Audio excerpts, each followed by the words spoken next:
agenda from the supplementary.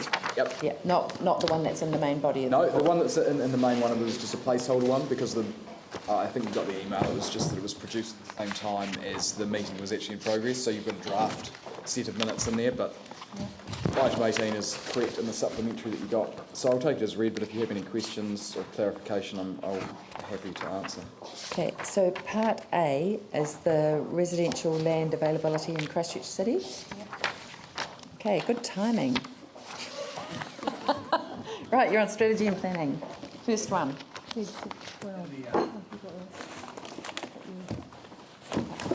I miss it? No, we're going quite. back.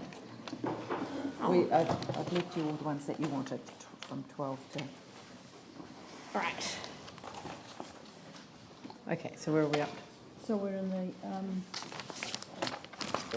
Okay, the report. Okay, who's going to second Councillor Goff? Councillor Manji. Thank you. Right, is there any discussion on that? That's a question. How many sections are there available on the market that have got zoning and infrastructure that are available? Is there one sort of number that we have? Who would answer that? Have we got a staff member that can assist with that? no. Yeah, it's written. It says that there are 3,909 sections that are consented. Actually, 4,600. So everyone keeps saying we just need to free up Sorry, the more previous land. one. Yeah, sorry. What Rev's this is actually right. 4,600. showing is we've actually got a huge supply of land, but what we're not seeing is houses being built, which is really concerning. So the whole idea behind the land use recovery plan was to rezone land and make it more available for people to redevelop. We don't actually have our existing land that's currently zoned being developed for houses. Has the Strategy Planning Committee thought of what else they might do to see that, deal with this issue? Hold on, that was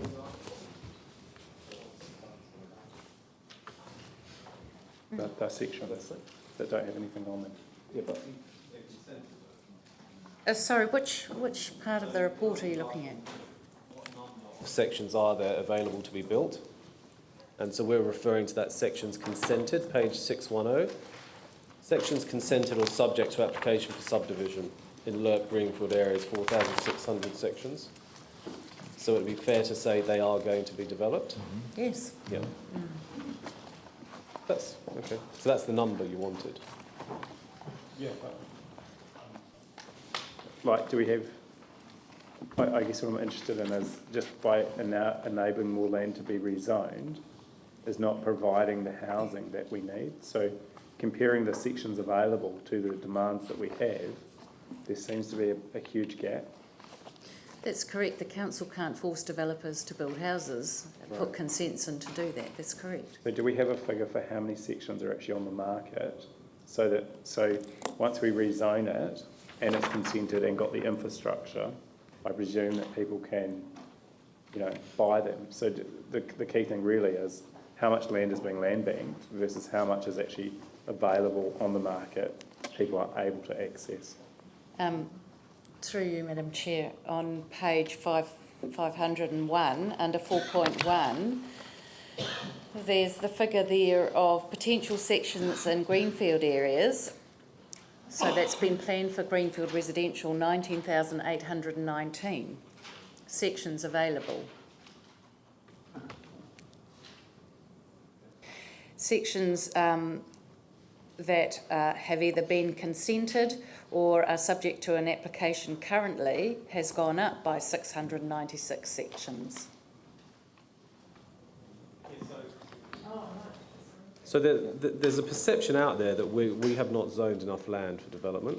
Now, from this report, it says potential sections in greenfield areas. So this is not inner city residential in terms of intensification. No, that's correct. So pure greenfield Yes. sites, nearly 20,000 sections. That's correct. So that's a big number. It is. Okay, so that needs to be communicated out there because there's an impression that we're not zoning enough land. But you can't buy all of it. So if you wanted to go and buy one today, you could. Well, there's 4,600 which have got consents on. But that doesn't mean they're on the market. No, someone's got to build on them first, but they're consented for building. So do you want to just take us through that process? So they've got consents on how long before they've got a house on it? I can't really answer that, I'm sorry. I mean, it could When be the from developer months to develops, years. it's- It depends on the developer. It's not good business for them to have and not develop it. It makes no sense. Basically, So if there- I'm sure if- it's in their yeah. interest to develop If there as is soon as possible. demand, there are sections That's there. correct. Okay.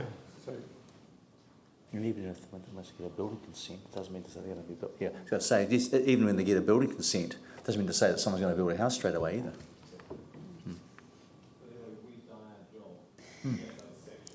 That is the key thing that this report indicates. There are many, many sections available Can we for have that development. reported, please? This has been reported many times before. It's an and- inappropriate communication, councillor Manji. Okay. We won't be Withdrawn. directing the media from here. Yeah. Paul. I think that's the whole idea of the LERP, is to try and encourage more development. We know there's lots of land out there that people may or may not develop. The LERP's there to try and actually stimulate the market to get more people to start building in areas that maybe they can't currently. Yeah, I think what Councillor Johansson's saying though is that there's a difference between enabling and the work actually being undertaken, and there will still be a perception that although this land has been consented as now ready for building, if it's in the hands of somebody who can see a reason for land banking for a bit longer, then that, you know, if property prices get more and more stretched, then there's no reason for them to proceed now. But I think that there was some thought being given to whether there were other measures that could be taken to push people along, as it were, and not land bank. Is that right? Or Well, we can't do that through the district plan No, review no. or the city. There were a couple of memorandums of understanding undertaken with Fulton Hogan and Preston's that were there for the purpose of trying to get a number of sections out there within a certain amount of time. One could argue how successful they were in actually jogging that along. There was the intention at some stage by Sarah to continue that process. I couldn't tell you whether that's continued or not. I don't think so, but that's a field of inquiry that perhaps strategy and planning could pick up, because I think, you know, people do want to understand what that gap is, and, you know, I'm not saying that it's necessarily our role to meet the gap, but I think that once the public have a full appreciation of what the facts are, it's much easier to see what the hold-ups are, and perhaps look for potential solutions. Yeah. The point that was made was that, you know, we're doing developers a benefit and our citizens a benefit by rezoning rural to residential or enabling them to develop in areas they couldn't otherwise develop in. The commitment that we need to get back from them is that those developments will actually be available for the public to buy into. And we had these MOUs that haven't worked. I think we should be putting in place what we can so that when we rezone, we get a firm legal commitment, if we need to, that these sections will come on the market within a certain time frame. Yeah, Otherwise, we're spending a huge amount of money on infrastructure that we actually might as well just be putting into housing ourselves and building housing. That's the cost to us of providing infrastructure ahead of the demand or the uptake in these sections. I think the strategy and planning are picking up an item of work here. Take it on board. Councillor Manji, did you want to add to that, or Yeah, I mean, I think any more actually directions for the media? There are ways that we can deal with it, and maybe we'll just take it on as a piece of work to do. Certainly, looking at issues like land value tax, or looking at ways of stimulating developers to actually build on these sections. And who knows, maybe we should actually be rezoning a lot more so that we can actually start to bring prices of sections down as well at the same time. So, yeah, maybe we'll have a look. I think an item of work out of strategy and planning would be extremely useful. So thank you for that.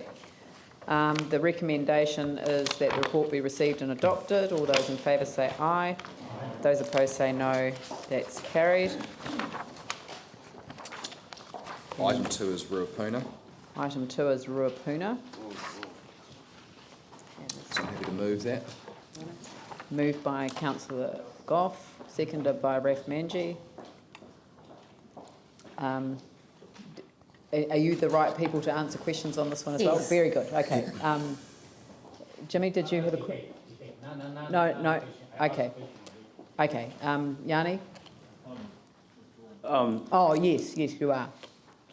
Just the experience I've learned from Living Earth is that it's really bad practice to have potentially one of the parties providing the secretariat and the administration. It should actually be independent. So under 3.11, I just think we should actually be signalling that that should be, that there needs to be an independent secretariat if possible, because it actually gives confidence to both sides that things will be done fairly, which I think is really important in this environment. So can I just ask staff if they've considered why they've supported the car club being the secretariat, and whether they've considered that there may be other options that would be. Yanni, are you volunteering to take minutes for them? Sorry. No, I know with the community layers and stuff around Living Earth, it hasn't been a good process, and I just want to learn from that so that we don't repeat the same issues we've had in the past. Yeah, it is. I think I understand where Councillor Johansson's coming from. I think the intent, or 2 points about this. One is that the terms of reference and details are yet to actually be worked through on this. So that is a point that could be raised at that then, if you like. The second point is that the intention could well be to rotate that function between the two parties. One could do it for 6 months and one could do it for 6 months. But the idea of this is to put the onus back on the community and the car club to maintain or monitor the situation themselves with minimum cost and minimum intervention from the council to make it a community effort. Now, who does we could look at that as to whether the parties involved want an independent secretariat or whether they're quite happy to proceed along the lines of what's written there, but we can certainly raise that with them. I think discussing it with them would be the solution there, because they might actually be quite happy that the car club meets the costs of the secretariat services. It's not actually setting the agenda, that's what the independent chair appointed by the council does, and it's a slightly different function than the Living Earth one. Are there any other comments on it? I'll put the motion. Oh, sorry? Oh, sorry. Do people want to debate the motion? Yes. Yes, please. because I was a second-term councillor and also local council, I fully understand this kind of issue, in the past several years. If to establish this community, their own committee, that's very important. If we can back to maybe 3 years ago, we organized this committee, probably this issue already has been resolved, But right now, it's still not too late, because while right now this issue has been in the stage of mediation appeals. So both parties, even mediator, they have thought probably establish this committee. This will be the most effective, etc. And also establish this the committee. The main purpose we need to be aware actually is to establish 2 noise management plans.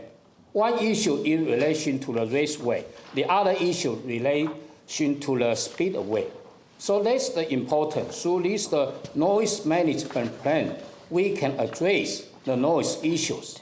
Not only through the regulatory process, actually through the non-regulatory process, and also can reducing the lowest measures to be identified. So that's very important. Also, I would like to point out, probably independent, this chairperson is very important, impartiality, But the group actually have a community, individual affected residents, and the car club, and the raceway, speedway, etc. But either council staff, or maybe I recommend maybe the community board member, one member can on behalf of the community. So to make the list the kind of committee more kind of effective is my expectation. So I urge all the councillors and mayor fully support this issue. Thank you. Yanni? I think it's, we're just basically giving a pretty broad recommendation that we support the establishment of a community liaison committee. I have no problem with that. I think it's really good. I note that the report back, there'll be a report back to council on proposed terms of reference, and I hope as part of that process you can look at that independent secretariat. It always sounds a good idea when these things get set up, and I really welcome the car club, offering to do this. The problems often don't happen at the start; they happen further on down the track. And I just think, again, learning from lessons we've had, if we can just at least have consideration of a different option. I was also concerned to see that the car club would be selecting membership of the committee through advertising in local newspapers. Again, I would say the appointments should be as independent as possible so that they maintain as much integrity. And I hope that when you come back, maybe just a little bit more explanation around how the process is for selecting the members and an option for perhaps a slightly different way of doing it. But I support in principle the idea that you would set up this group. I think it makes a lot of sense. The more people can work together to resolve the differences and to regularly monitor the issues and find solutions, I think the better approach that is than the legal approach.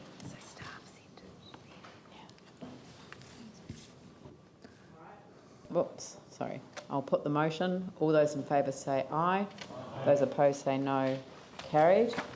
And let us now return back to item 12.